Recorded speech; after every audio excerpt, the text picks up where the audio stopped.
What's up, everybody? Irving TV, Double I TV, whatever you want to call me, as long as it's nothing disrespectful. Because if it get disrespectful, then I'm gonna get Dusty, which is my rabbit. I'm gonna get Dusty to chew up all your wires, the wires to your Xbox, the wires to your PlayStation, the wires to, well, I would say Switch, but you can still chew up the charger cords and the HDMI cords, whatever cords you got to your PC and all that stuff, because rabbits do chew up cords. You get disrespectful, I'm gonna get them to chew up all your cords. And I'd like to welcome y'all to another episode of Squirrel Moments, the podcast. We are on episode 9, and I know it's been a while since we did the podcast, but you know what? It's all good, and that's all I'm gonna touch on that. I'm not gonna keep saying sorry. Sorry, it's been a while since I recorded. I'm a busy guy. I'm a busy man. This, that, and other. Let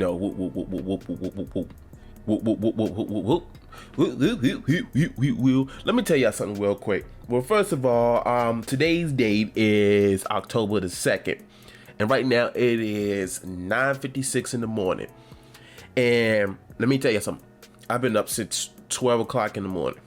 My sleep schedule is all messed up. And the reason why it's all messed up, because first of all, I work nights. So that's one reason why. But I like working nights. I love working nights, actually. I really love working nights.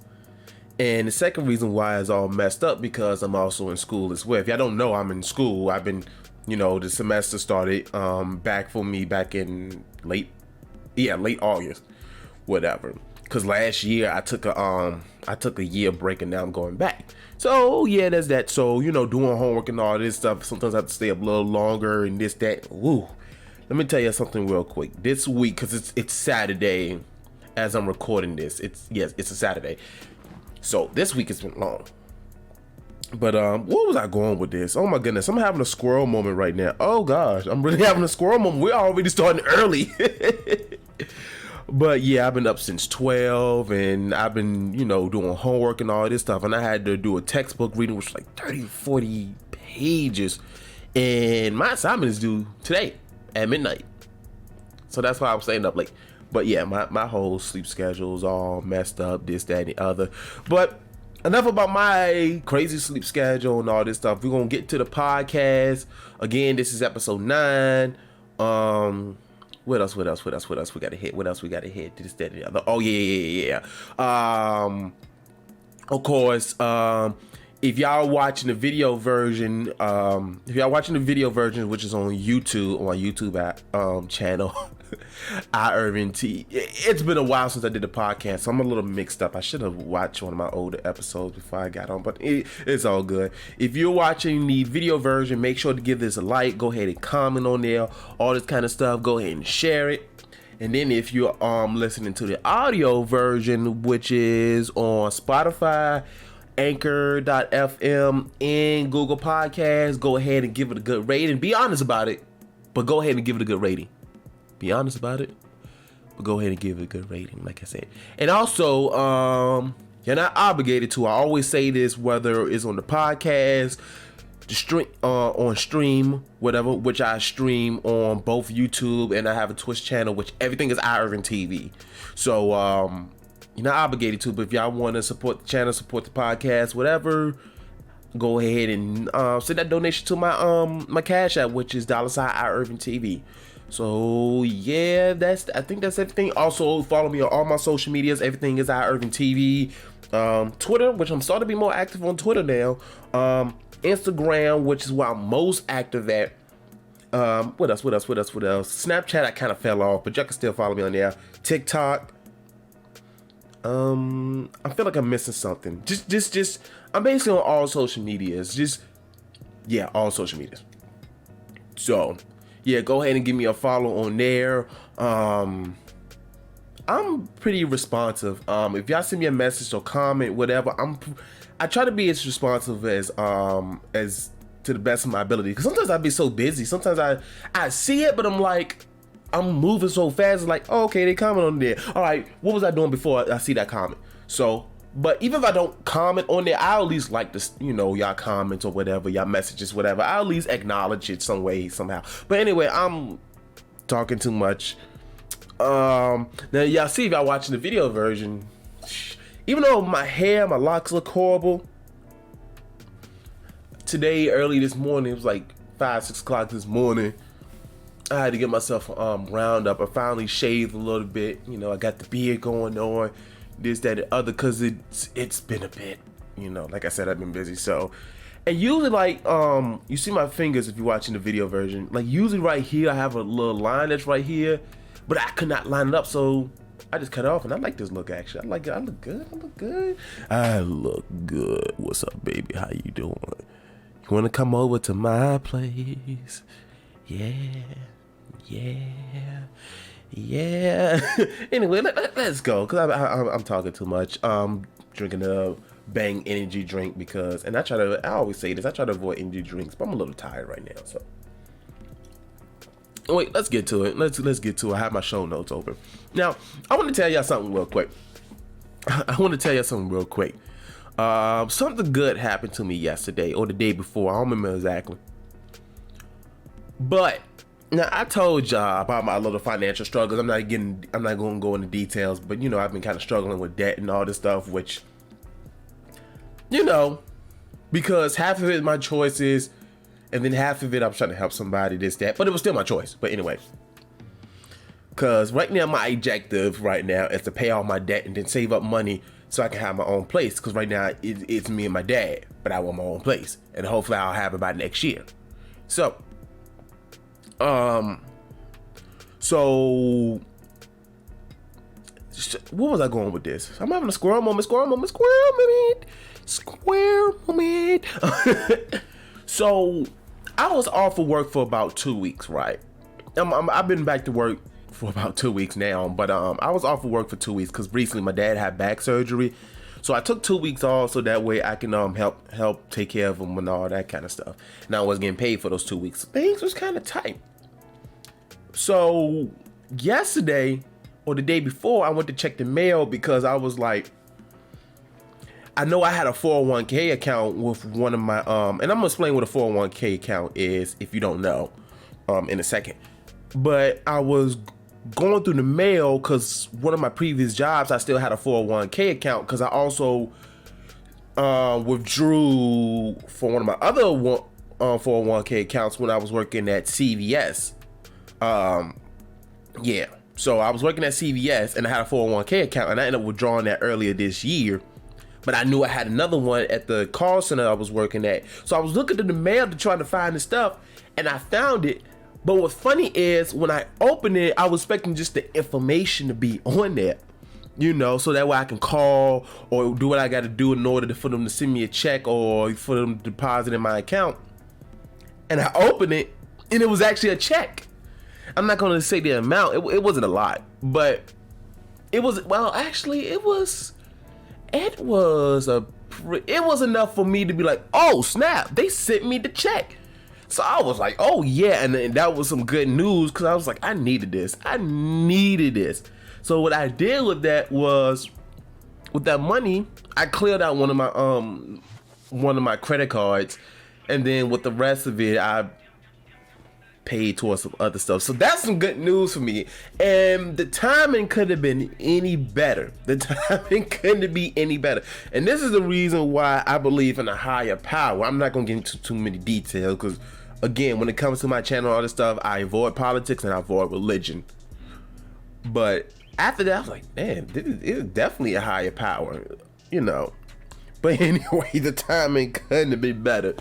So, I felt good about that one. So, yeah. Now, for my younger audience, or even some people that's my age that might not know about this, this is what a 401k account is. A 401k account is basically a retirement account. So, most jobs, most jobs have benefits, health insurance, and all this stuff. One of the benefits is 401k, in which you can have a certain percentage of your check going to this separate account, and it's basically a retirement account. So when you retire, you have money set for you, And most jobs, what they do is they actually match it.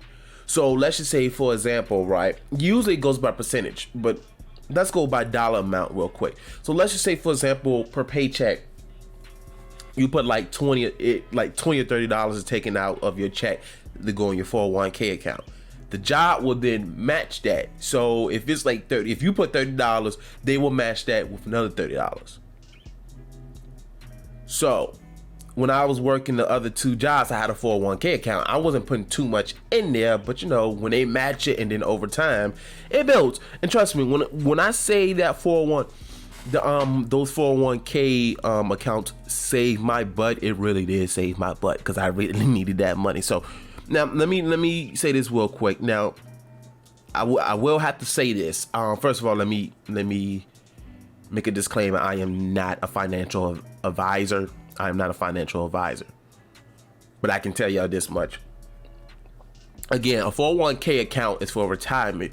So if you withdraw early, there is a penalty. It's like you get taxed early, and then early withdrawal penalties and all this stuff. But I still had a decent amount that I was able to use. So be aware of that. 401k is for retirement.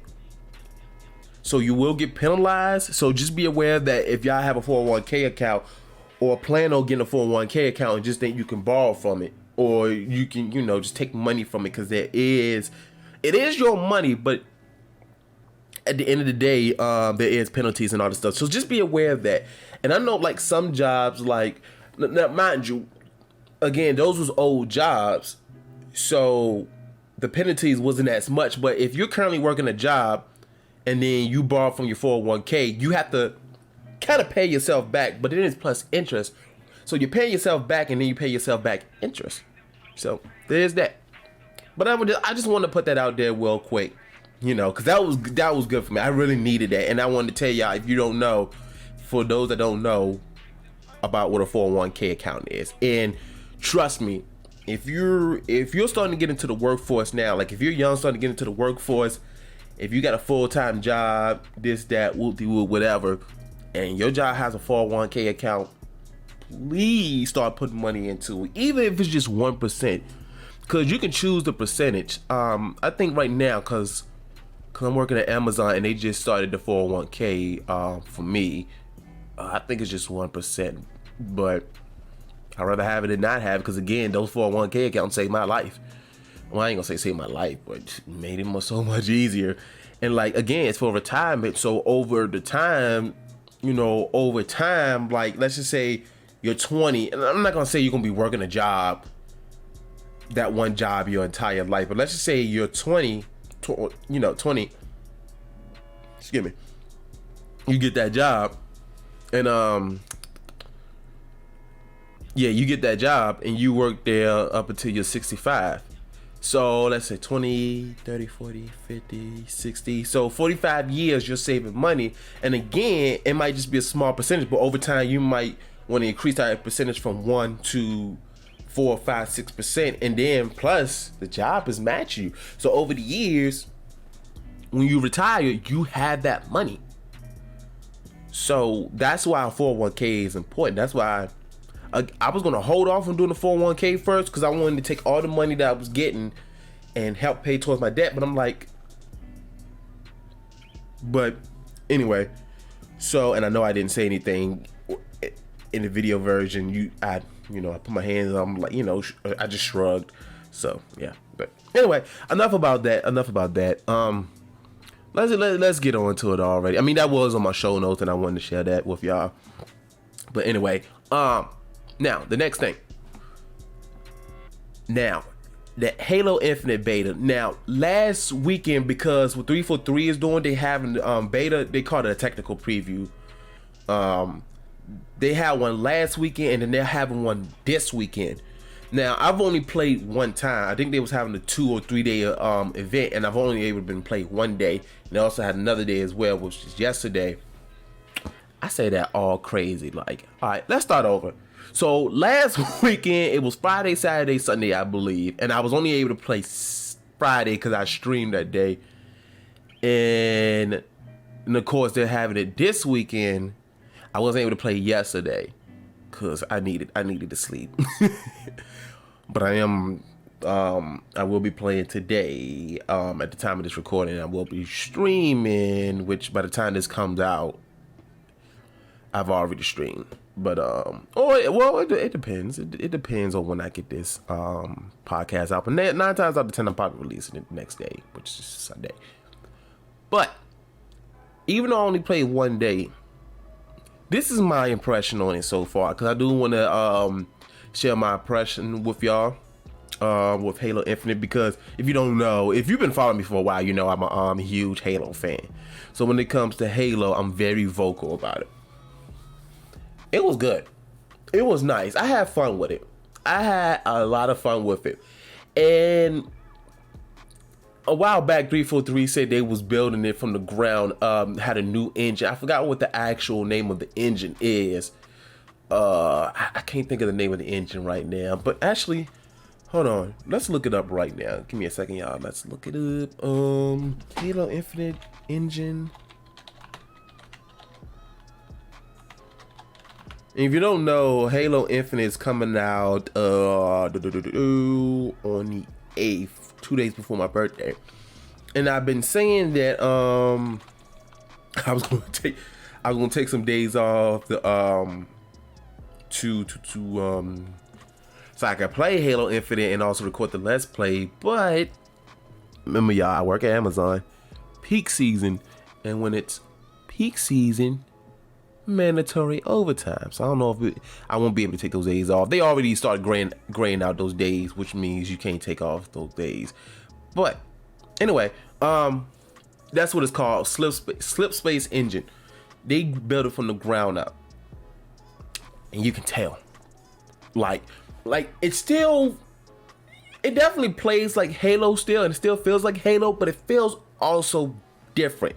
Like, it feels different, but it still feels like Halo, if that makes any sense. Like, okay, this is the best way to describe it, if y'all haven't played the beta. Now, for the longest, Call of Duty was, and I still have my feelings about Activision and Call of Duty right now, but all the Call of Duty felt the same, looked the same, and all this stuff. So when they did the reboot of Modern Warfare, which came out 2018, I think. I don't remember the exact year. But when I played that, I can tell they built it from the ground up. It was still Call of Duty, but you can tell they built it from the ground up. Like, you can tell it was a bit different. That's the best way to describe Halo Infinite. It's still Halo, but you can definitely tell it's a different engine.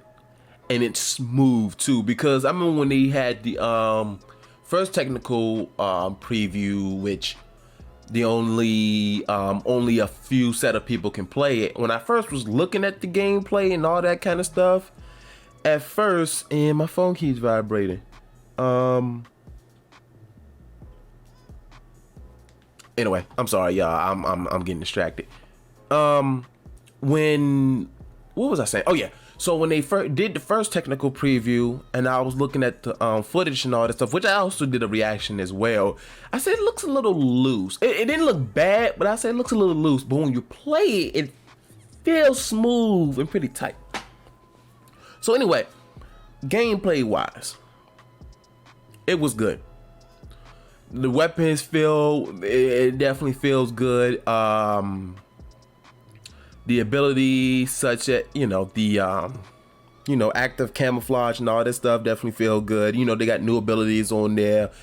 I can't think of the names on there, but everything seemed good so far. Again, it is a beta, but right now everything is good. Right now, my only complaint, and maybe this is just me.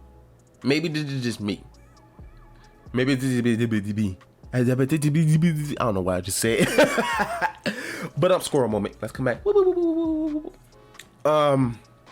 only thing that concerned me is the time to kill.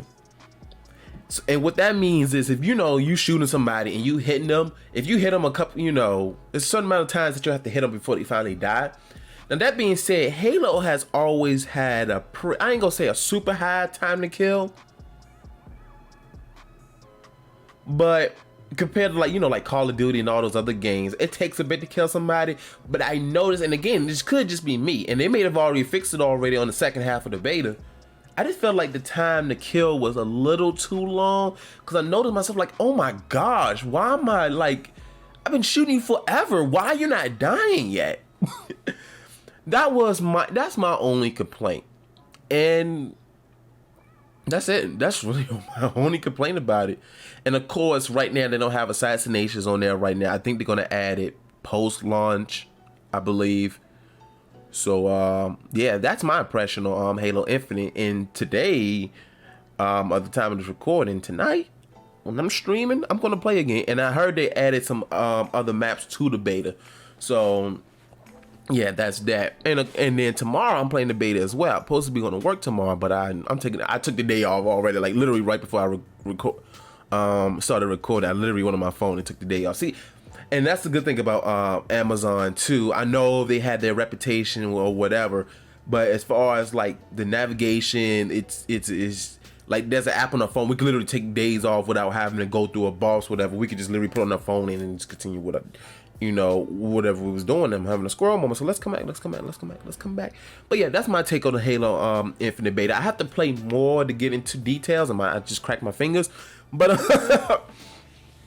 right now it's definitely pretty smooth, and I do like the AI feature they added on there, which each Spartan has their own AI, and it talks to you, whatever's going on. Now, I had the default one, which is the male one, but I heard there's also like a female one that talks crap and all that kind of stuff. So hopefully I'll be able to explore that in the beta tonight. But anyway, enough about that. Now, speaking of Halo Infinite, let's get into our first article.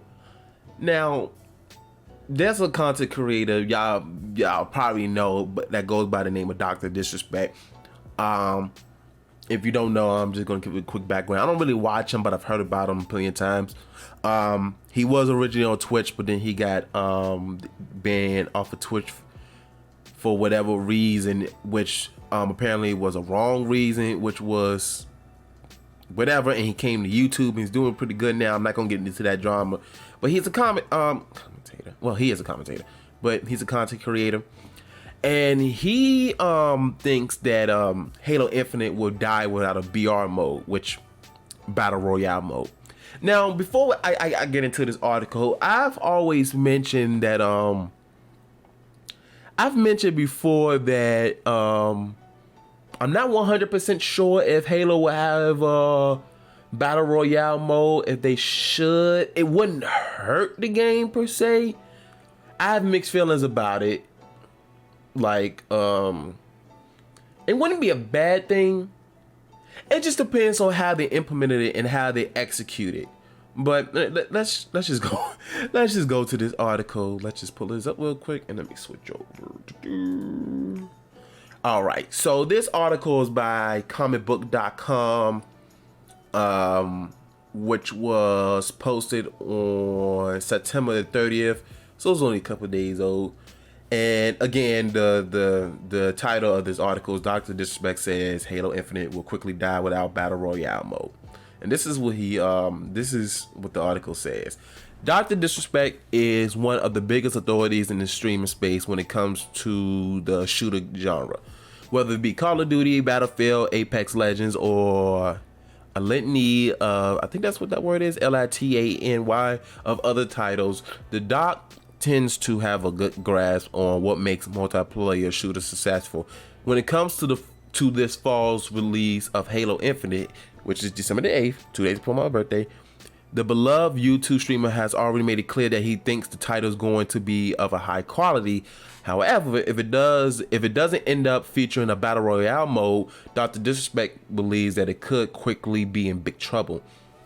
And hold on, I need to take a drink. I'm sorry, y'all. In a recent video on YouTube, Dr. Disrespect opened up more about his early impressions on Halo Infinite after having experienced the game's recent beta, just like I did. Specifically, oh my god. I can't talk. Anyway, specifically, at least I say specifically, the doc said that he doesn't think that the latest Halo installment will end up making waves, especially among streamers. I'm gonna get back to that in a second. This is what he said. When this game launches, viewership is not going to be good. It'll be good for like a week, but then it'll slip into that traditional sandbox, he said.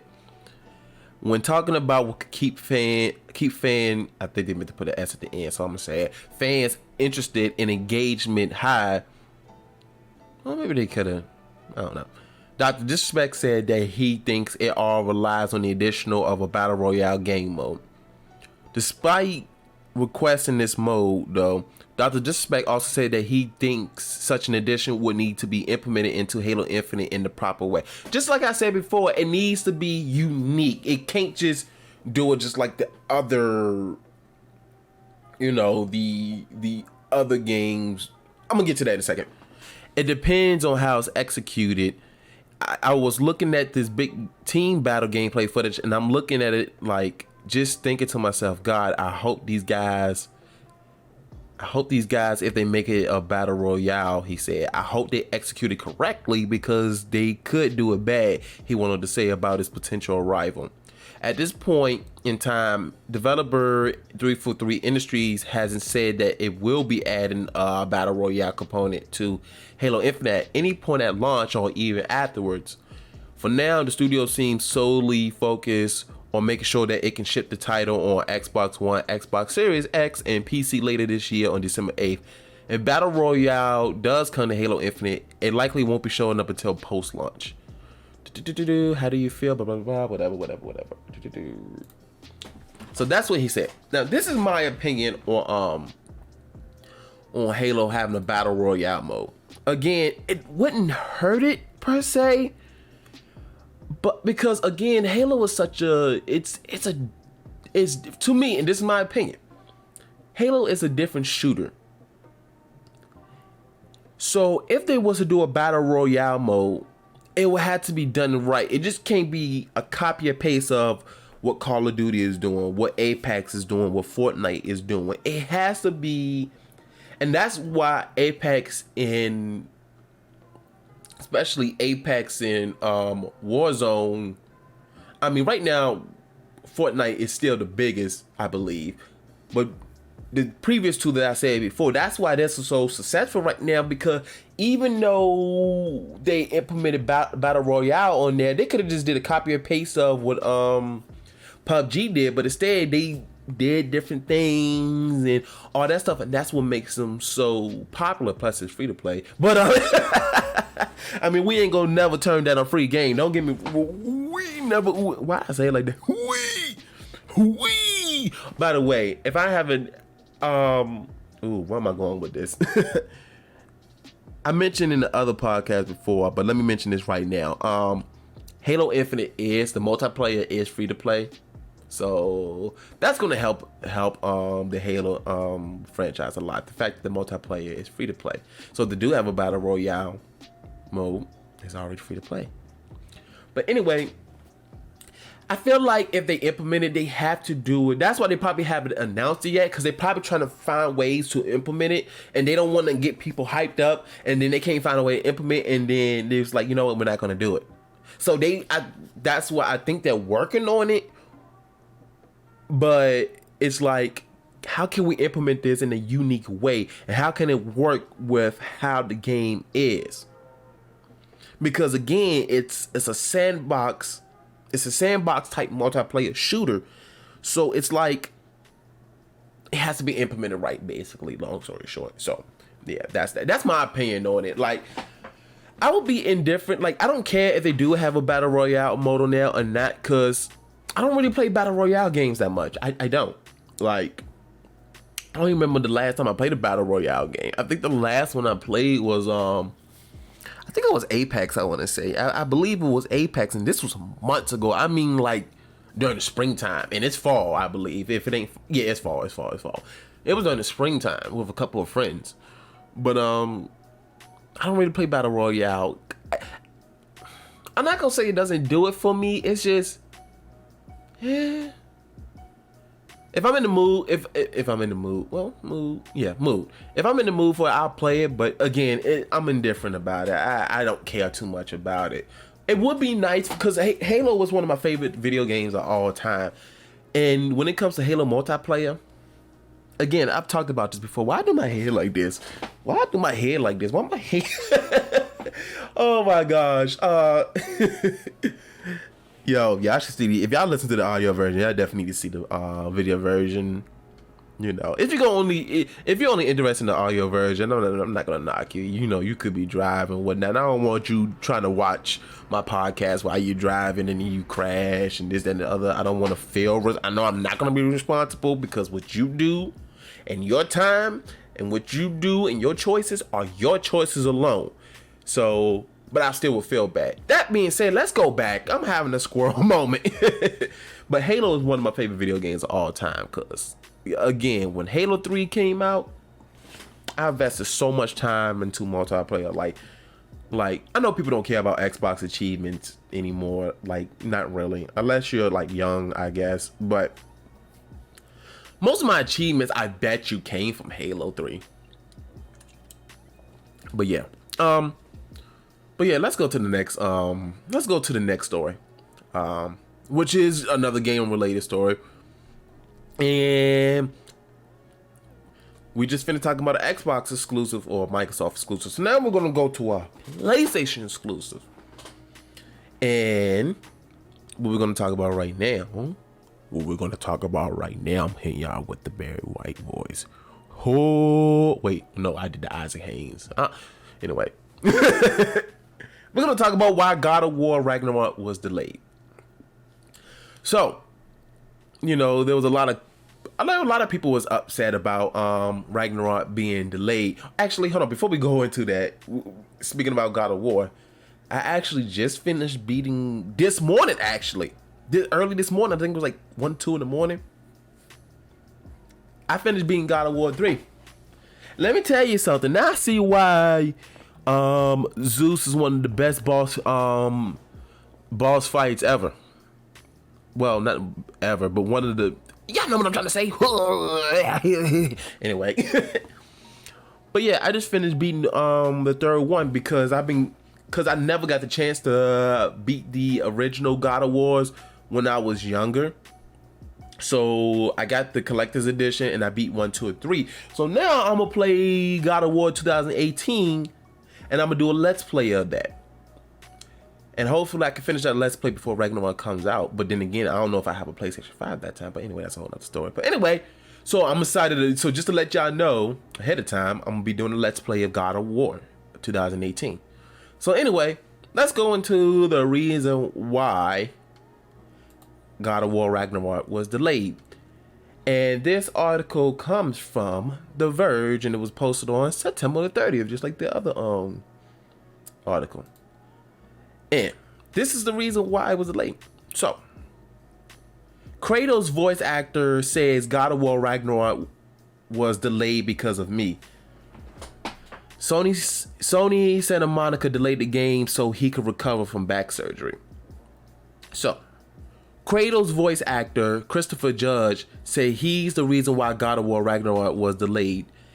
In a tweet, Judge writes that he needed multiple surgeries in 2019 and that God of War developer Sony Santa Monica Studios delayed the game so he could recover and continue voicing video games' favorite problematic dad.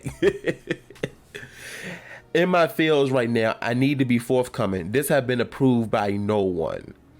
To the beloved fandom, Ragnarok was delayed because of me. August 2019, I couldn't walk. I had to have back surgery, both hips replaced. Oh gosh, and knee surgery. They waited for me to rehab.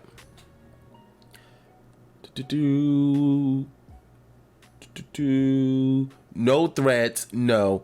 Who do you think you are? Nothing but love and support. And Sony Santa Monica has never said a word about the delay and what caused it.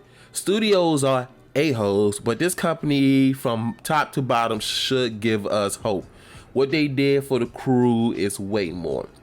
Judge goes on to praise Santa Monica. I'm just gonna keep saying Santa Monica because saying Sony Santa Monica, it throws me off. For its dedication and compassion, saying everyone involved in the God of War franchise puts their hearts and souls in every frame you see. I believe that.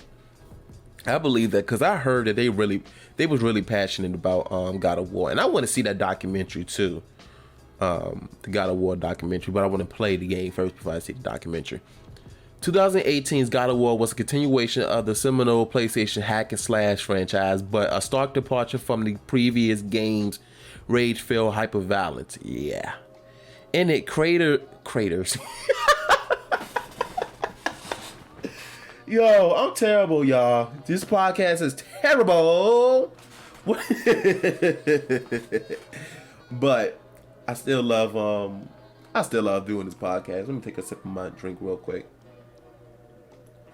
I'm terrible, y'all. Oh, before I finish this article real quick, I got something to tell y'all real quick. Hold on. And I'm gonna come back to this article. I'm all over the place. Squirrel moment. I'm about to have a huge squirrel moment. So, in the last episode of this podcast, y'all remember it was this big crack sound, like this big pop sound? I finally discovered what it was. So also last episode as well, I discovered that the wheel was broken off the chair.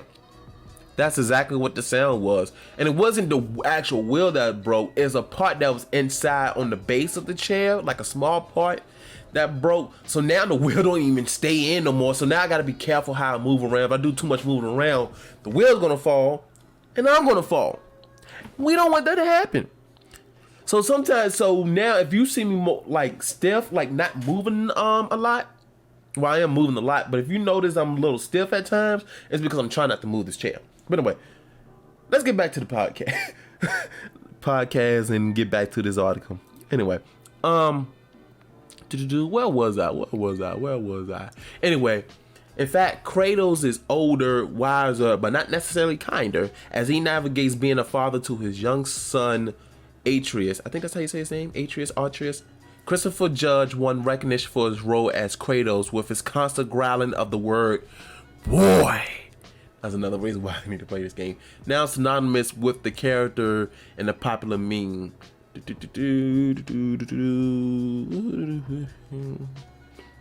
Anyway, we're done with this article. Basically, he said the reason why the reason why it was delayed because he needed surgery, and that was a lot of surgery. And that was a lot of surgery. No, let me tell y'all something real quick. Again, I mentioned earlier that my dad had to have back surgery, right? Not as extensive as Christopher Judge had to get it, but because he also had hip surgery and all this stuff. But let me tell y'all, when it comes to like back surgery and stuff like that, you need time to recover. Again, my dad he's about recovered now. Like it's been about 5 weeks, just about 5 weeks now. He's doing much better because at first when he first came out, he was in the walker, he could barely move. Now he's outside cutting grass. Like he's literally outside cutting grass and working on the yard right now. So, and he's gonna be returning back to work pretty soon. But even though Christopher Judge is a voice actor, if you really want to sell it, you have to do body movements. You have to put a lot of to it. You have to like even now.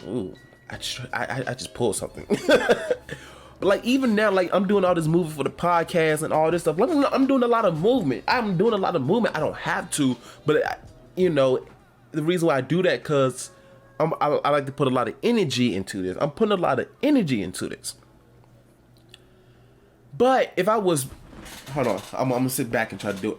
But if I'm trying to do it like this and this, that, and the other, try to be energetic. Like right now, I'm struggling not to move.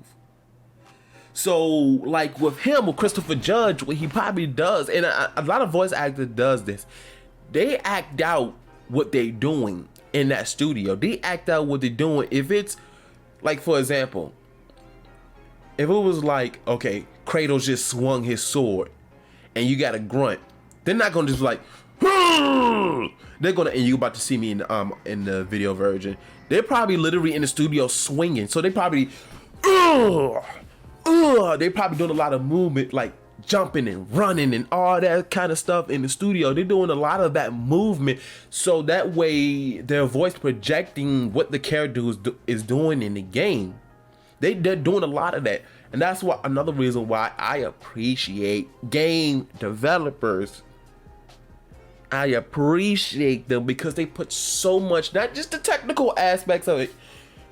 Well, all of the aspects I appreciate it, because when we first think about, and I know I'm about to go on a tangent here, but again, I always say I appreciate them because we always think about the visual of it, which is important, but there's a lot of effort that goes behind those visuals. Like, first of all, somebody got to draw the art and all that stuff. Then somebody got to make the art move. And like for each movement, it's... Think about it for a second.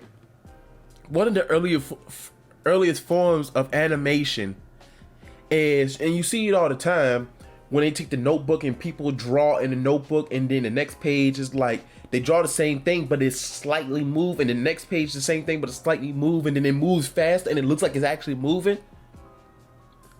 That alone is a lot of effort. So imagine all of this. So then think about the voice actors. They got to get all these voice actors, and think about all the energy they have to put into that. You just can't be in the studio just, yeah, this is what's going on. We gotta save the world. No, it's a lot of energy.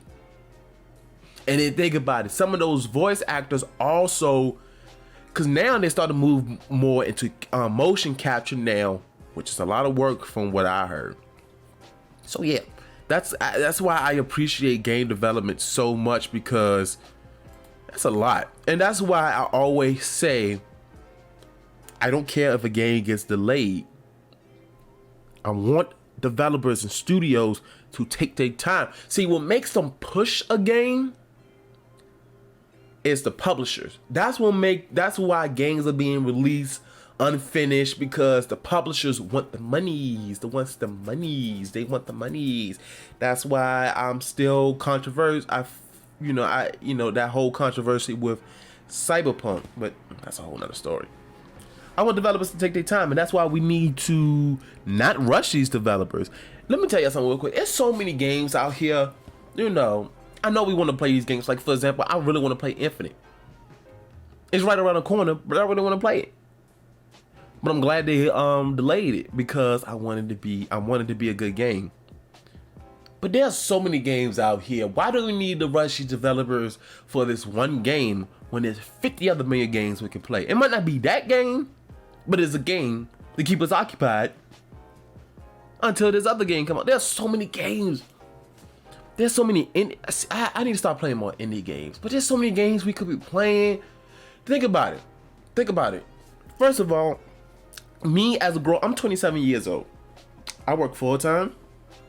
I go to school, even though it's part time. It's still a lot of work. And I manage my content creation. I'm doing all of that. I do all the editing, majority of the artwork. I do all the promotions.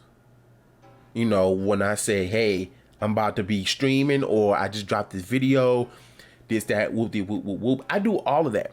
So I am busy as crap. And even though my channel is about gaming, I don't get to game a lot because I'm busy. And then especially with me when I was taking care of my dad, oh yeah, even though I was off for 2 weeks, I didn't get the chance to create as much content as I want to, because I was, having up my dad, this, that, whoop, whoop, whoop, whoop, because, I was doing the cleaning up, cutting the grass, but anyway. I don't got time to be playing. I have so many games. Like, my Steam library is not as big as other people's Steam libraries, but I have a pretty decent Steam library. I got my Xbox games. I have my PlayStation games. I have my Wii games, oh my gosh, my Switch games, which ever since I bought my Switch, I haven't yet to beat a single game on my Switch. with the exception of Breath of the Wild, which I didn't beat that on Switch. I beat that on the Wii U. But I have all these systems, plus my PC, again, or I did mention Steam. I don't have, and then I have Game Pass, Xbox Game Pass. I don't have time to be playing all these games, but yeah, I'm gonna be, ooh, I hit the mic. I'm gonna be rushing all these studios to make one game when I have all, and I don't even have the time to play the games that I have. Like, I recently just finished beating, not recently, but a few months ago, like a month or two ago, I just finished beating the Mass Effect trilogy for the male Shepherd. Now I'm playing the female Shepherd, and I'm still at the beginning. I don't have time. So I'm not gonna be rushing these two. Anyway, I went on a tangent. Let's go to the what was that sound that I just made? Anyway, so let's go to the next article, y'all. Let's go to the next story. Now, in the last podcast, I was talking about the game New World, which is being developed by Amazon, and I talked about how this game, because they was having a beta at the time, they was bricking GPUs. It was bricking the graphic cards, more so the 3080s, I believe, the 30 series. It was breaking them, was messing them up. Well, apparently, New World is still causing GPU issues. And this article is from PCGamer.com, which was posted actually yesterday. So let's go ahead and read this real quick. So fresh reports suggest New World is again helping brick expensive NVIDIA GPUs. So update. So I'm gonna read the update real quick. Since we published the original story yesterday, multiple readers has been in touch to share their own experience with the hardware errors when trying to run New World. As we, let me read this first, and then we can go back up. So, and looks like New World might be the catalyst for a few more brick GPUs. During a recent ill-fated beta test, it was discovered that a combination of factors. Hold on, before I finish reading this, y'all remember in the last episode there was another thing that happened in New World where the girl milked the cow on the game and it banned her. It since got fixed, but they actually banned her for milking the cow. There's a lot going on with this game. Anyway, during the recent ill-fated beta test,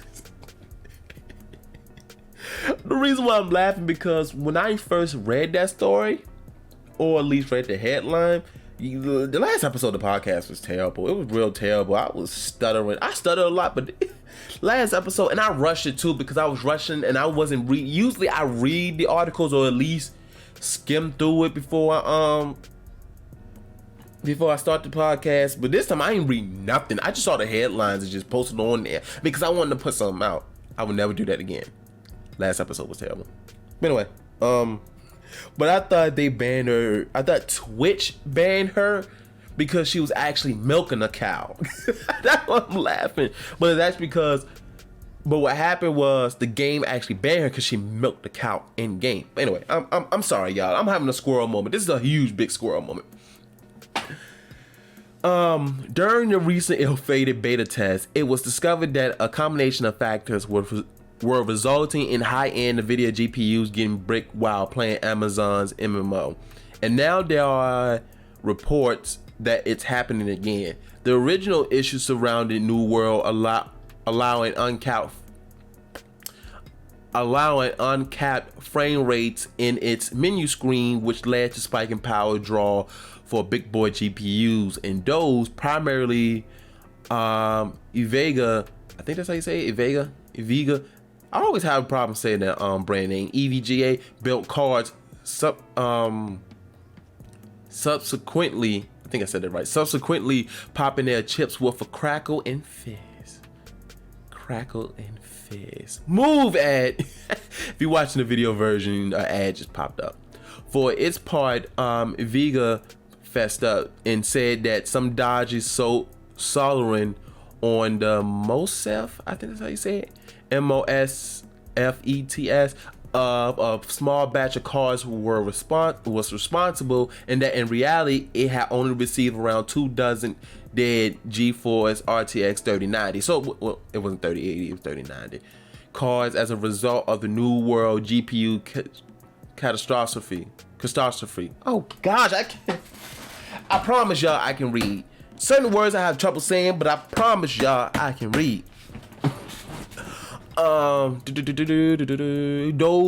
Those were replaced without issue as soon as the problem was reported, which is a pretty solid response from the company. On Amazon's side, while it contended that the New World closed beta is safe to play, it did quickly implemented a patch which capped the frame rates in the menu screen anyways. So it's strange to see reports that it's happening again in the final release. Our Allen has been ALAN, they're talking about one of their reporters or writers or whatever, has been elbow deep in the game's innards, testing New World's best settings and performance. I'm sorry, y'all, and hasn't break any GPU so far, though is seeing a few oddities. Even with FPS caps enabled in the NVIDIA control panels, reporting graphic cards failures, and not necessarily on Nvidia cards either.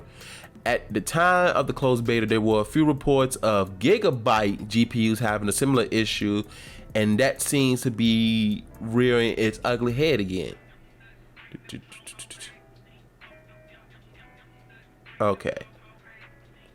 So basically, I'm not gonna read all this, but I am gonna show y'all this if you watching the video version.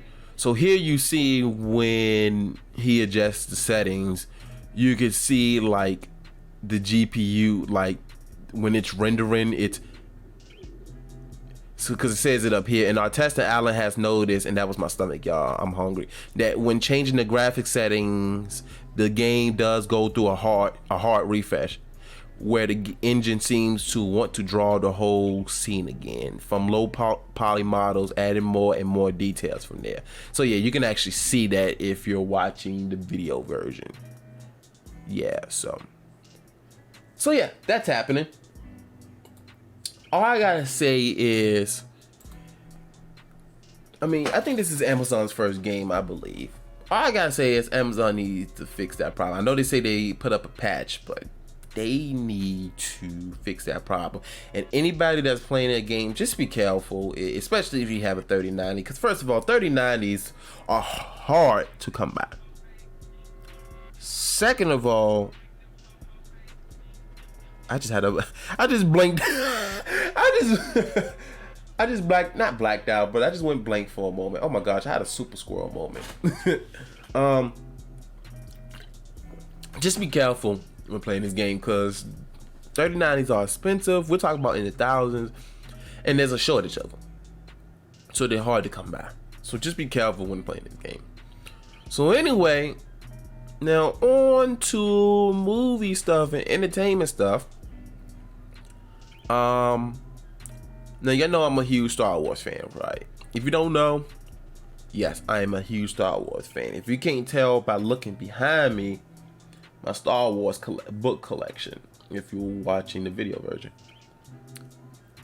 And with me saying that, the Mandalorian season 3 is under production. And this article is also by comicbook.com, which was posted September 30th. Let's go ahead and read this. Too many ads. I have my ad blocker, but still not blocking all of them. Okay.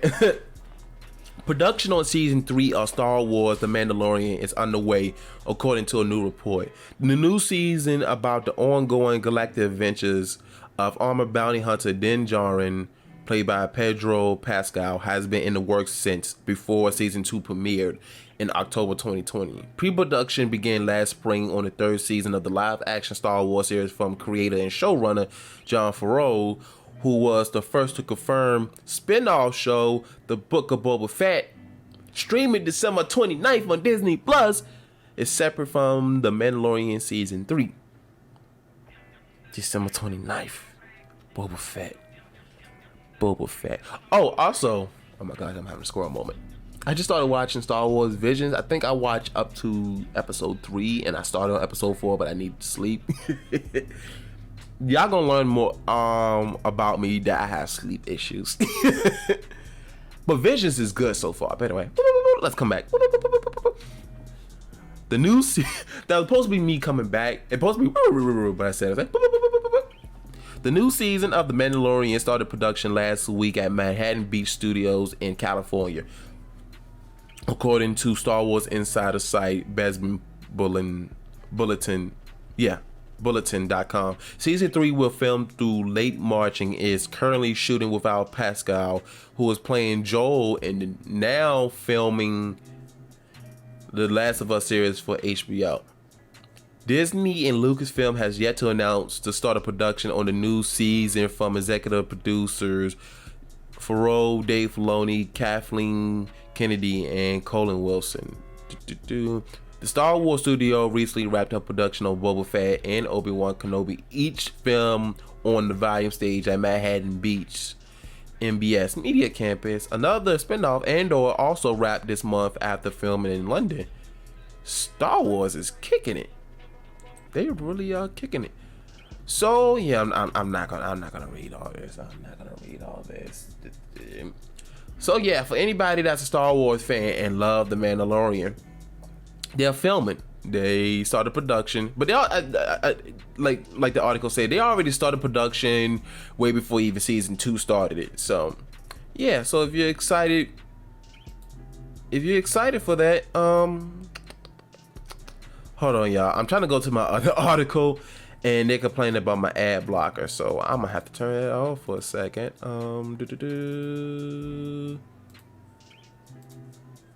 Anyway, I'm sorry, y'all. I'm getting distracted. So yeah, if you're excited for that, they're filming it. Yeah, and again, Boba Fett, the Book of Boba Fett, coming out later this year, again on December 29th. That's all I gotta say about that. Now, speaking of Disney, now, I don't remember if I reported this. Well, I don't want to use the term reported, but I don't know if I talked about this in the last episode of the podcast. But I think I did. I don't remember. But Scarlett Johansson sued Disney because the way they released her movie, the Black Widow movie. So it was supposed to be released in theaters, but because of the pandemic and all that kind of stuff, they released it on Disney Plus as well. And because of that, because of her contractual obligation, she was supposed to get paid based on theater sales, but because they put it on Disney Plus, she wasn't getting paid from the Disney Plus sales, and that's why she sued Disney. So, they was going back and forth. She sued, she filed a lawsuit against Disney and all this stuff. So apparently recently, Scarlett Johansson and Disney settled that lawsuit. And this article comes from CNBC.com, which was posted September 30th. And it reads as follows. Let's switch over real quick. Scarlett Johansson and Disney settled Black Widow lawsuit. Let's go down.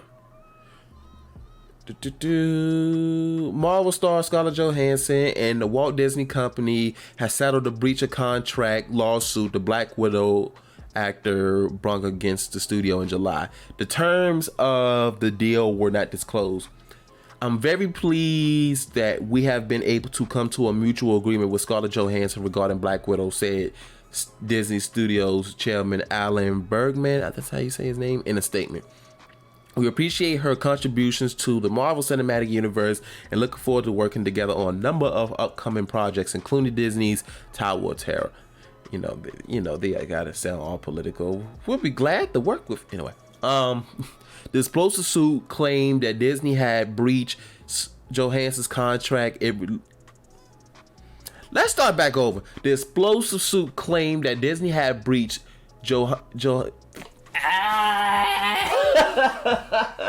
oh God, Johansson's contract. It released Black Widow on its streaming service Disney Plus at the same time it debuted in theaters. All right, we got that sentence out. Thank you. Johansson argued that the company had guaranteed an exclusive theatrical release for her solo film, and her salary was based in large part on the box office performances. Why do I keep adding the S at the end? Box office performance. I am happy to have resolved our differences with Disney, Johansson said in a statement. I'm incredibly proud of the work we've done together over the years and have greatly enjoyed my creative relationship with the team. I look forward to continuing our collaboration in years to come. The lawyers for Johansson, Scarlett Johansson. Oh my gosh, I'm putting an accent in it. For Johansson and Disney spent months slinging barbs at each other.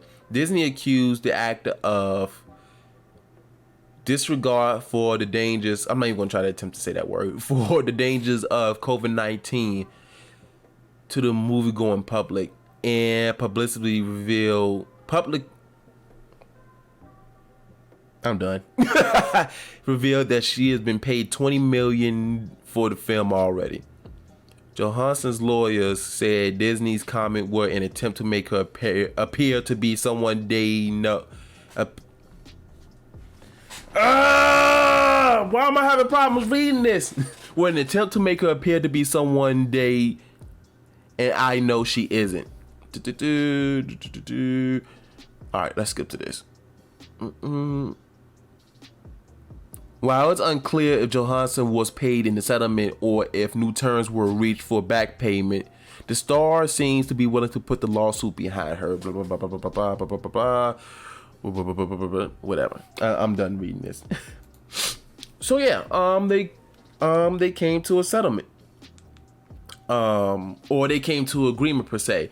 And again, they didn't disclose, what that agreement was. And usually when they settle out of court and all this stuff, they usually never disclose it. But hopefully she got the money she deserves and this, that, and the other. Because, again, originally in her original contract, excuse me, she's supposed to get paid based off the,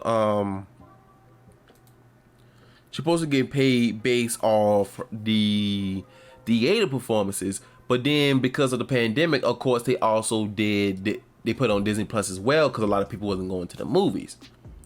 So, in which I don't blame Disney for doing that, but at the same time, if her contract says that that she's supposed to get paid based off theater theater performances and never mention anything of Disney Plus, because originally they wasn't going to release on Disney Plus until the pandemic.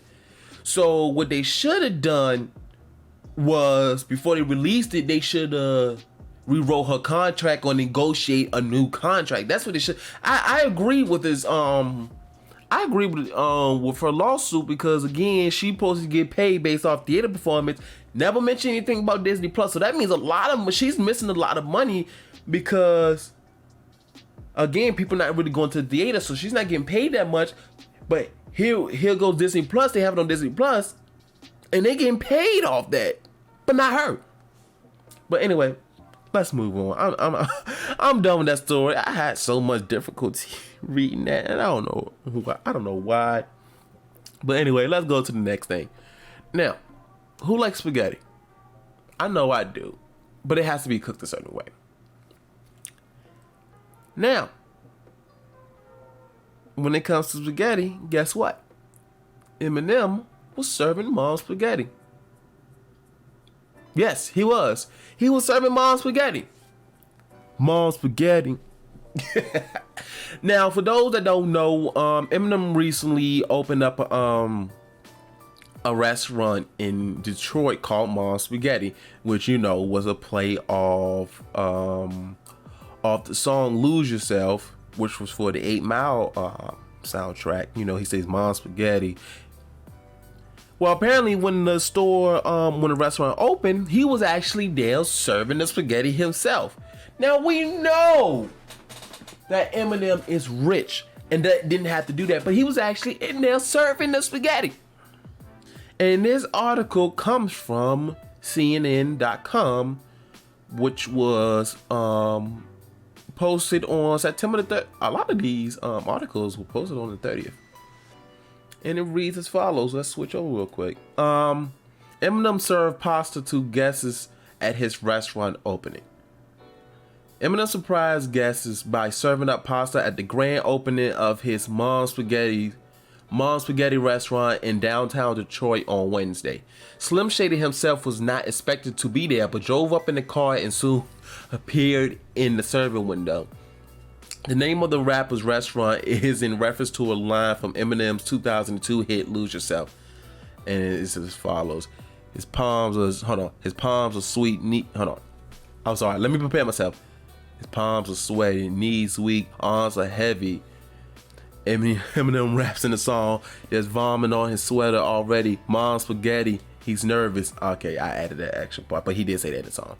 He was quickly recognized by fans who took to social media to post pictures of him handing out spaghetti, meatballs, and other Italian foods on his menu.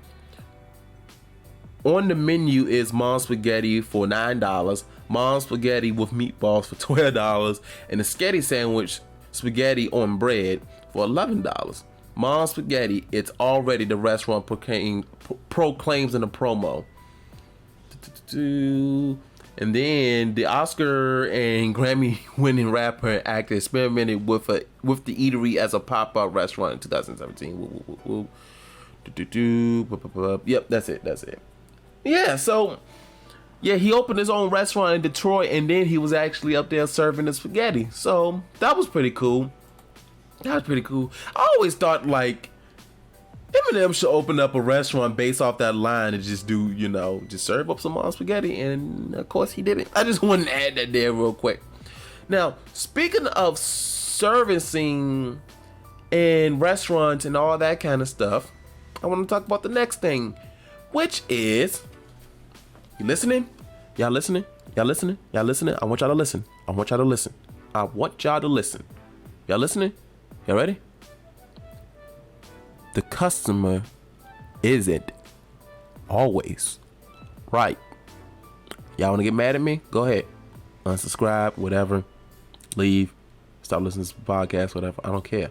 The customer isn't always right. So any Karens, which I don't know why Karens will be watching or listening to a black man speaking to a microphone.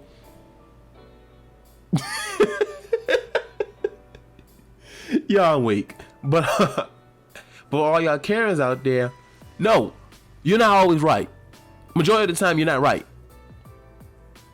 And we're going to get into this article, which is by Business Insider, which was posted on September 20th. So this one's actually kind of old.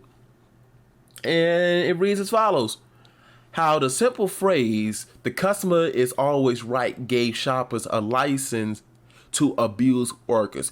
And yes, for any of the Karens that's listening or watching, whatever, first of all, go ahead and give me a thumbs up. Go ahead and give this a good rating, even though I know for a fact y'all not, because the fact that I called y'all Karen, then y'all already banned me. Y'all probably stopped watching, but anyway.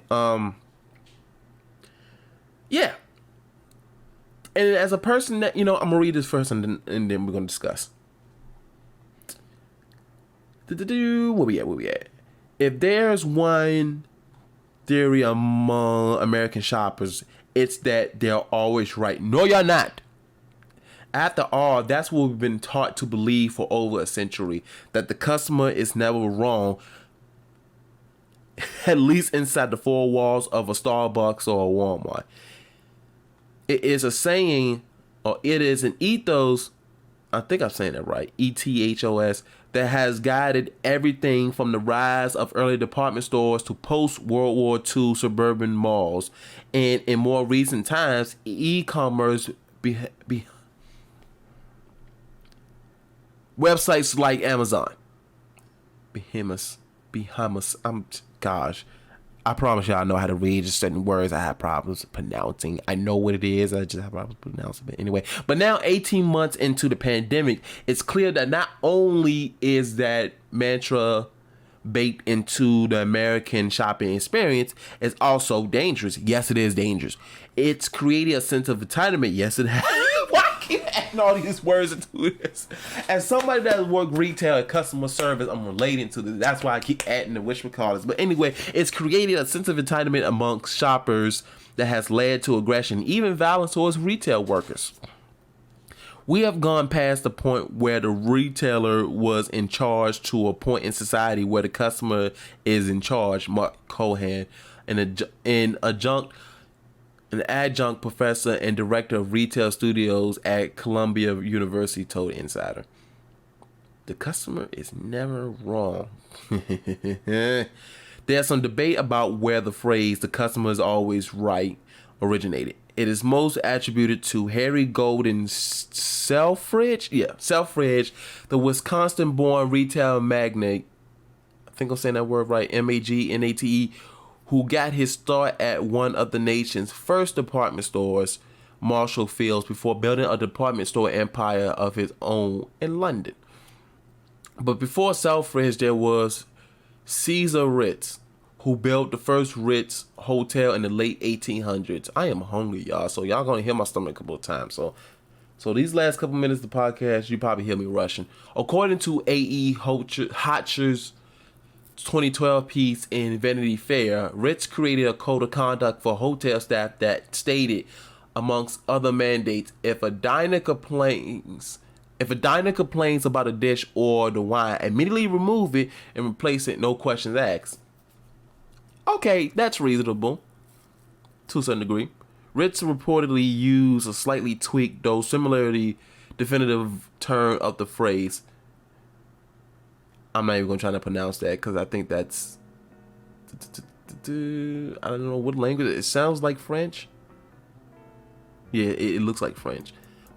It basically says the customer is never wrong.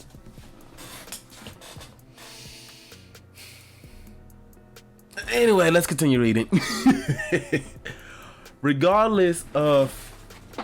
Oh, my legs starting to go to sleep. Regardless of the origin of the phrase, there's no doubt that its ethos infiltrated the retail world, particularly in the U.S. But according to Cohen, it wasn't until after World War II that things shifted in America. The interstate highway system allowed recently returned servicemen to move out of urban centers into suburbs, and the department stores followed, becoming anchor tenants at newly built shopping malls. I can't read. Don't clip that and be like, I can't read, and then y'all tell people I can't read. Don't do that. Y'all gonna do it anyway. I don't care. In order to lure this influx of middle-class customers, Cohen said, retailers start making promises. It was satisfaction guaranteed, returns permissible anytime, forever, he said. There were an enormous array of promises, all intended to assure customers that they should have no fear in doing business with them. Fast forward to the modern era and the rise of Amazon, the retail behemoth. I know I'm saying that wrong, but I don't care at this point. Has made customer focus the cornerstone of this business, so much that one of its guiding principles is titled customer obsession. Anyway, leaders start with the customer and work backwards. It reads, they work vigorously to earn and keep its customer trust. But Amazon has often had to sacrifice its own workers, and I can believe that, in the process of pleasing the customer. And while obsessing over what the customer like. This podcast is terrible, y'all. I'm done. No, I'm just joking. And while obsessing over what the customer might want has led to groundbreaking new products like the Kindle e-reader, or the ability for batteries to arrive on your doorstep in less than 24 hours, it also met that with 200 million Prime subscribers. I didn't realize it was that high, and counting, that ethos has pervaded customer culture, creating a world where many believe getting anything you want when you want should be the norm, not the exception. I'm against that. Anyway, let's keep reading. Violence against retail workers has spiked during the pandemic. Yes, it has. Over the stupidest reasons, and we're going to get to that because I read this article ahead of time. The pandemic has revealed just how much power has been ceded to American customers, or perhaps more accurately, how much power customers believe they should have. When the coronavirus struck last month, retail workers across the country were charged with enforcing government or store policies around masks. Employees told insiders Kate Taylor and Ian Kane, I think that's how you say it first name, Ian Kane, at the time that they were afraid to ask shoppers to don a mask upon entry out of concern for their own safety. Customers who didn't get their way, workers feared, would get violent. Yes, that is true. There's plenty of videos out there with that. Those fears were warranted. In May of last year, a security guard at a Family Dollar store in Michigan was shot and killed after he stopped the customer from coming into the store because her daughter wasn't wearing a mask. 1 month later, a grocery store cashier in Atlanta was shot dead following a mask dispute, police say. If you're listening to the audio version, in the video version, I am looking straight at the camera like, are you serious? And just this week, tourists were captured on video attacking a hostess at New York City restaurant Carmine's after she asked for proof of their vaccination status. Last month, the city began requiring patrons to be at least partially vaccinated in order to dine indoors, which I believe is reasonable. Reports of workers being attacked or customers becoming chaotic or aggressive have become commonplace over the last 18 months. In fact, 80% of workers said in a poll earlier this year that they've experienced hostile behavior from customers who didn't want to follow safety protocols, and 39% said that they were leaving their jobs because of it. I don't blame them. Some workers, this article is long. Like I said, I read it, but then towards the end I started skimming it. But I wanted to talk about this. Some workers and employees are trying to bring attention to the issue. Last month, employees at a Los Angeles McDonald's held a rally outside the restaurant to protest to what they described as a pattern of violence at the hands of customers, and Gap recently teamed up with competitors like H&M, American Eagle, and Ralph Lauren on a campaign to encourage shoppers to show support for workers who are being harassed by other customers. But those measures won't be enough to curb bad behavior from customers who believe they have the right to do as they please in stores and restaurants. We have to be careful about how much gas we put in the tank and what kind of license we give customers to do business with us, Cohen said. I think that retailers are going to be a lot more careful about portraying themselves as wide open opportunities for customers. Okay, that is the end of the article. Yay, no more reading, because that's the last article I'm doing. But in all seriousness though, people are ridiculous. People are ridiculous. And as someone that has worked in retail and customer service in general for how many years? Let's see. I worked at CVS for about almost 5 years. In the bookstore for a little over 8 years. For somebody that worked in customer service for a little over 8 years, I have experienced this firsthand. Not the violence part, although there was some times I thought I was gonna get violent.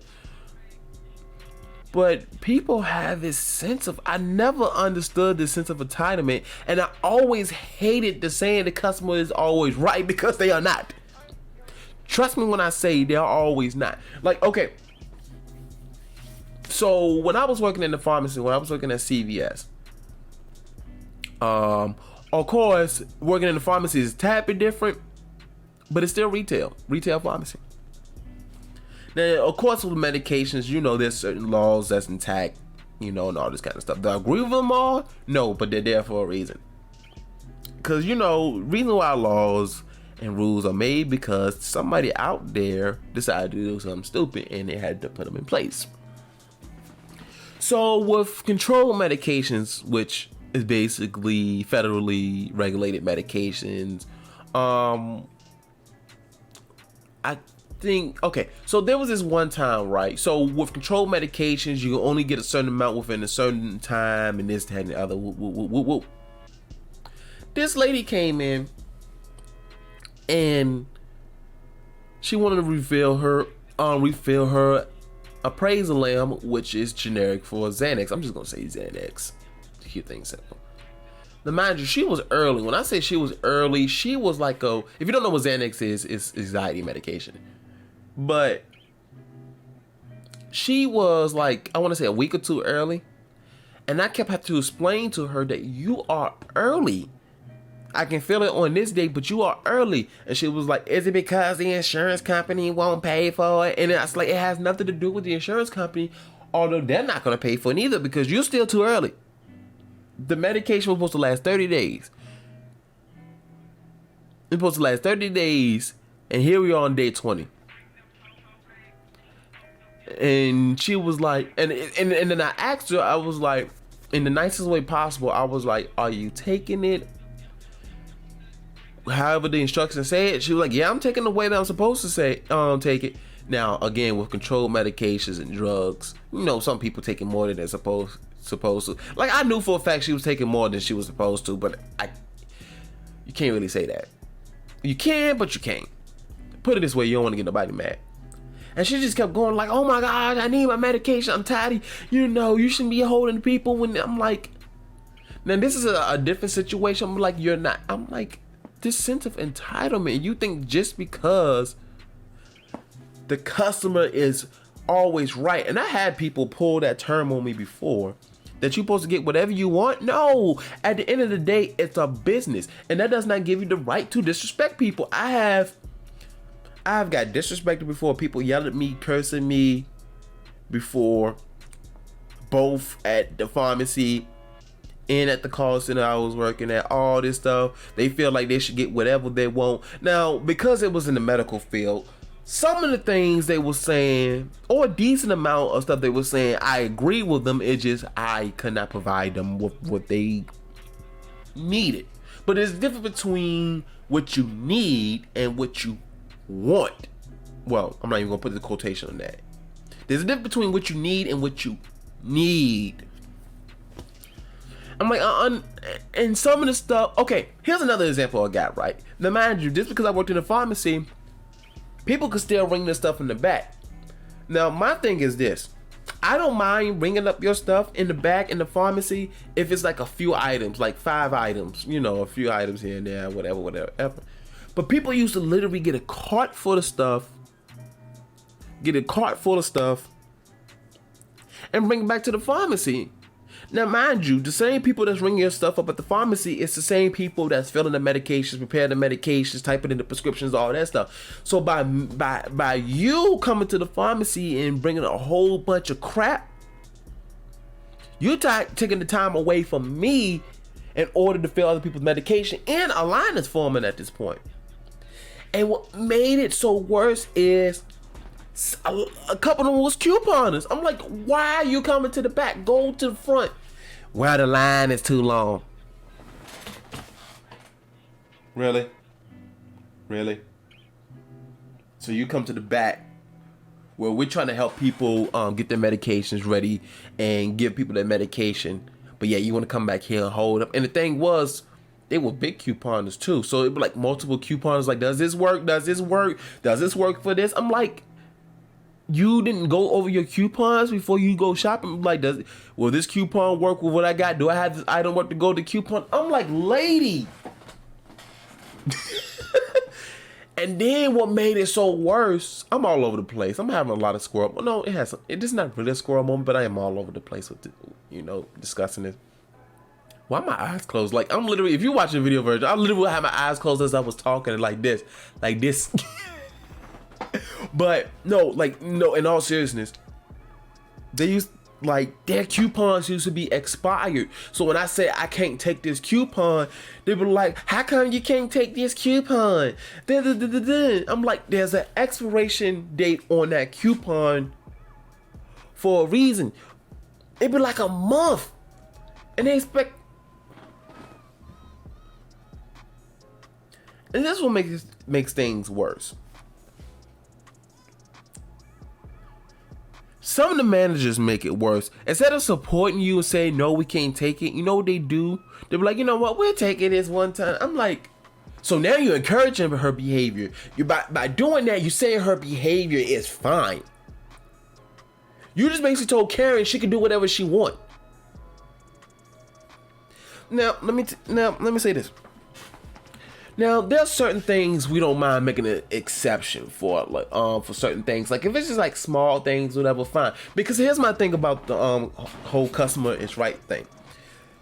When that started, the reason why they started that, again, like that article said, was to make people feel comfortable about shopping or doing business at their store or whatever.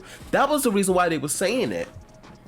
But over time, people took that term and made it into a term of entitlement. They make it like, okay, I'm always right. I'm always right. I don't care what the policy is. I'm always right. I don't care that the return date was past 30 days. I still want to return my stuff. I don't care if I just wore these underwears. I still want to return it. And yes, that does happen. I've heard stories of that happening. They wear the underwears and like, because I listen to a lot of Reddit stories. Like people would literally wear underwears, doodle all in it, and try to return it. Yes, that happens. Y'all don't believe me? Look it up. It happens. And people will literally come to the store sometimes and be like, I shouldn't be paying this price for this. I want to pay for that price. Says who? Who are you to determine what you should pay?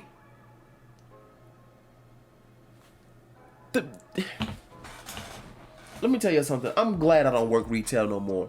I hope I never, ever, ever, ever, ever have to work retail or customer service in general. Because the sense of entitlement, I'm going all over the place. But the point of the matter is, this saying needs to stop. The customer is right. And retail, these companies need to support their workers.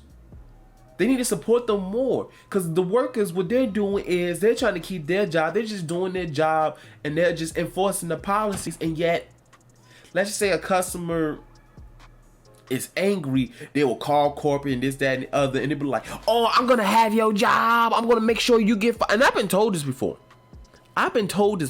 Like, here's another story for y'all. Again, pharmacy. This older gentleman, right? Now, his medication didn't cost that much, but I've learned that even though a medication might not cost that much, you never know somebody's financial situation. Because in comparison, you know, some people, when they have certain insurances, like through their job, you know, certain medications, they might have to pay only like, you know, $20, whatever, which ain't a lot to them in comparison, because without any insurance, you can pay like $60, $70, $80, this, that, and the other. But some people have insurance, you know, through the government or whatever.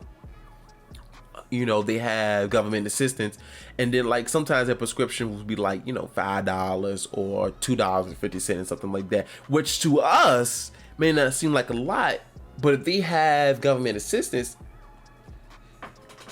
they might not have a lot of money. So I understand where you're trying to save every single penny. That being said, this guy, right, his medication, I want to say was like, I don't even remember how much it cost, but it was like $3 something. Let's just say $3 or $4 or something in that case. His insurance told him that it was supposed to be less than that. Now, this ain't really a sense of entitlement, but it's more of, I don't know what to call this situation, but it was still somewhat entitlement. And he was like, no, I'm supposed to pay this much, this, that, and ever. Now, I've said this before when it comes to pharmacy. We don't control the price of the medication, you know, with your copay. We don't control the price of copays, which is how much you're supposed to pay for your medication through and after insurance. We always tell people, go contact your insurance. We don't control that. All we do is run it through the insurance, and they tell us what to charge you. So I keep telling him this, that, and the other. So finally, it's like, He was like, I need this medication because if I don't get it, I can die, this, that, and the other, which I heard that a lot, and it does things to you mentally. But the way that he was saying it, he was like, you're preventing me from getting my medication. I'm like, sir, I apologize. I'm not preventing you from getting your medication. Like, I understand that your insurance told you're supposed to pay one thing and there's another. Years later, I found out why the price was what it was working through the other side of the insurance. I say, we don't control that. He said, you're trying to prevent me from getting my medication. You want me to die. I'm going to have your job and this, that, and the other, and whoop-de-whoop-de-whoop. And then you have to eat it. You have to take it. You have to take it. You have to take it. And then what made it bad was he came back to the pharmacy and he apologized, but then he did the same thing again. He was like, they say they got it fixed, whatever. And then the price came up. He's like, and he told the same story again about he gonna die and I'm gonna have your job and this and that. What can you say? What can you do?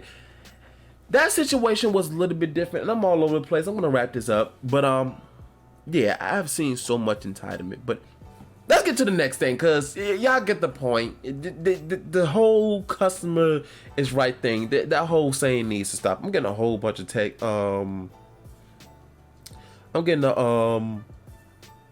whole bunch of text messages which I need to respond to. I've always noticed when I'm not doing anything, which is barely, because of work and all that kind of stuff. I noticed when I'm not really doing anything content creation related. That actually rhymes. Content creation related. Nobody hits me up. But the moment I start recording, people want to hit me up and say, can you do this and this? And anyway, I'm sorry. Let's get to the next thing. And I always, the last thing I always talk about in the podcast is something that make it help people, life lesson or something like that. And a couple of weeks ago, this is right before I went back to work, I took myself out on a date. Yes, I took myself out on a date. That I did.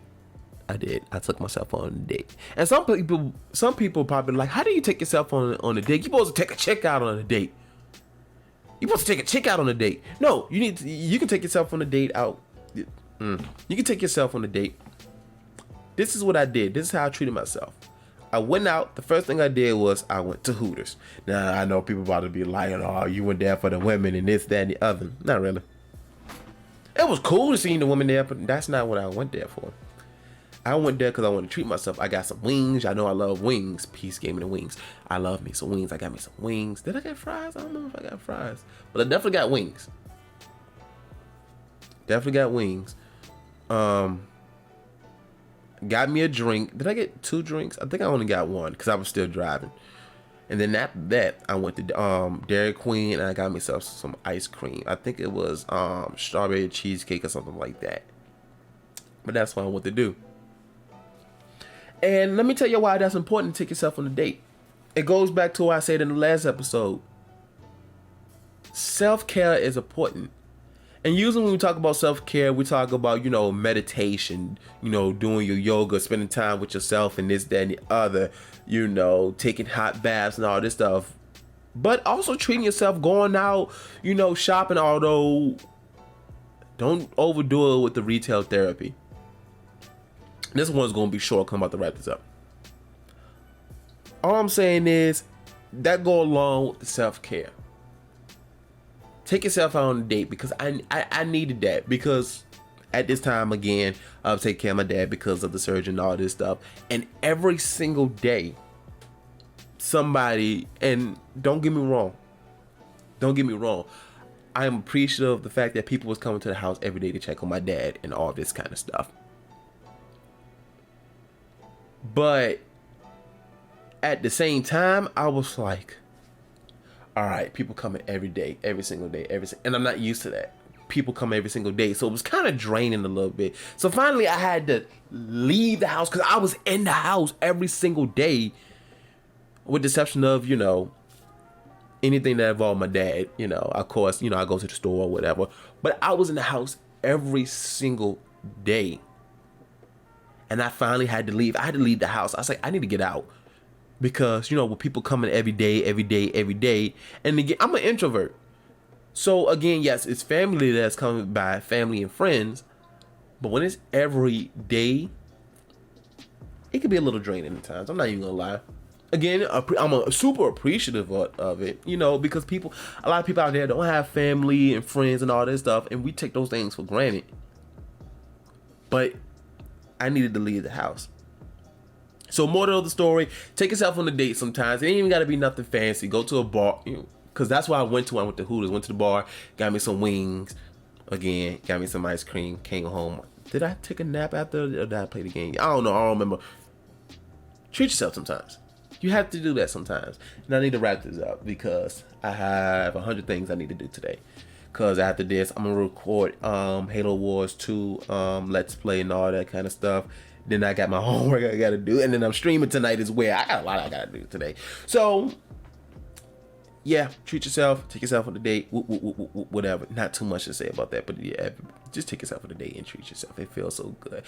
And again, self-care, going back to the self-care thing, when I shave today, when I give myself a roundup, I looked in the mirror, like, oh, I look good. And I felt good today. You know, I felt good. You know, use my Star Wars soap and this, that, and the other. Whoop, whoop, whoop, whoop, whoop. I know I need to do something with my actual hair, my locks. I know I need to get them retwisted soon rather than later. But yeah, but anyway, that's going to be the end of today's podcast. Hope everybody enjoyed themselves. Hope everybody learned something today. And I hope everybody have a good rest of the day, rest of the week, weekend, whatever. Again, make sure if you're watching the video version, go ahead and like it, drop a comment, make sure to share. If you're listening to the audio version, make sure to give it a good rating, an honest rating, but a good rating. So yeah, make sure to do that. And make sure to follow all my social medias. Again, Twitter, Twitter, Instagram, all that stuff, TikTok, whoop, whoop, whoop, whoop, whoop. I have a Facebook, but that's a personal profile. That's a personal one for me. Although I am gonna make a Facebook group page or whatever, for my content creation. I will be making that pretty soon. So yeah, and again, you don't have to, but if you want to make a donation towards the channel, podcast, all that kind of stuff, my Cash App is $Irving TV. So yeah, everybody enjoy yourselves, and as usual, promoting peace, gaming, and wings.